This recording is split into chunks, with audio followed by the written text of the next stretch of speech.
1,00,000 கோடி ரூபாய் டாஸ்மார்க்கு வெளியே இருக்கு. This is the root of political corruption. Political corruption உடைய ரூட்டே டாஸ்மார்க்கு வெளியே ஆல்கஹால் மூலமாக வரக்கூடிய revenue is the root of political corruption.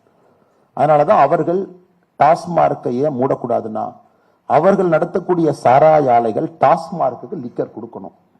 So 44% of TASMACs offtake, நான் சொல்ற எல்லா டேட்டா பப்ளிக் டொமைன். டாஸ்மார்க்கினுடைய ஆனுவல் பேலன்ஸ் ஷீட் இல்ல சார், பட் எங்ககிட்ட இருக்கு, அவங்க பப்ளிக்கா டிஸ்பிளே பண்றது இல்ல. நீங்க எடுத்துக்கலாம், கொஞ்சம் முயற்சி பண்ணி நீங்க எடுத்துக்கலாம். நீங்க 2 ஆண்டு டாஸ்மார்க்கினுடைய பேலன்ஸ் ஷீட்டை மட்டும் நீங்க பார்க்கணும். 5300 கடைகள் எப்படி பேலன்ஸ் ஷீட், சேலரி எவ்வளவு, மார்க்கெட்டிங் காஸ்ட் எவ்வளவு, டிஸ்டிலரி எவ்வளவு, ரா மெட்டீரியல் எவ்வளவு, ப்ராஃபிட் எவ்வளவு பாருங்க. You will clearly understand if you look at the Tasmark model. 44% டாஸ்மார்க்கினுடைய sales, it comes from 3 companies which are directly owned by DMK people.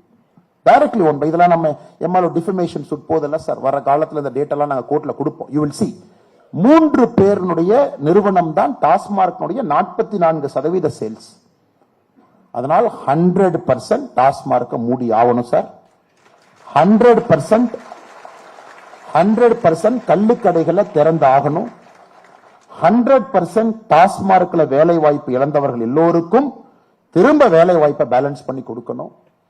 It is 100% doable, which is available in BJP website. நீங்க ஃப்ரீயா இருக்கும்போது my kind request to all of you, you should go to Tamil Nadu BJP website, download கள்ளுக்கடைகளை திறந்தால் வரக்கூடிய வருமானம் அப்படின்னு ஒரு 350 பேஜுக்கு sketch பண்ணிருப்போம். ஒரு பணமரத்தை கால்குலேட் பண்ணி சார், தமிழ்நாட்டினுடைய மொத்த பணமரத்தை கால்குலேட் பண்ணி, ஈல்டு பொட்டன்ஷியல் கால்குலேட் பண்ணி, அதுல 20% மைனஸ் பண்ணி 138 பொருட்கள் எடுத்திருப்போம். அது எல்லாம் நம்ம பண்ணி அதுக்கு ஒரு தனியாக ஒரு இது கொடுத்து sir, we have said we will generate 1,05,000 crore. கள்ளுக்கடையும் கல்லு இல்லாம 137 தென்னை மரம் பனை மரத்தினுடைய பொருள்ல 1,05,000 கோடி ஜெனரேட் பண்ண முடியும். You can easily balance it. தமிழ்நாட்டினுடைய பெரிய பொய்யே, டாஸ்மார்க்க மூடிட்டீங்கன்னா ஸ்டேட்டை நடத்த முடியாதுன்னு சொல்றாங்கல்ல சார், இதான் தமிழ்நாட்டினுடைய சிங்கிள் பிக்கெஸ்ட் ஒயிட் லை.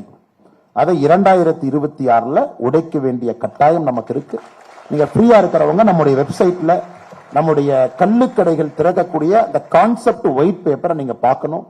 முதலமைச்சருக்கு நாங்க அனுப்பிச்சோம், 2 காப்பி அனுப்பிச்சோம்.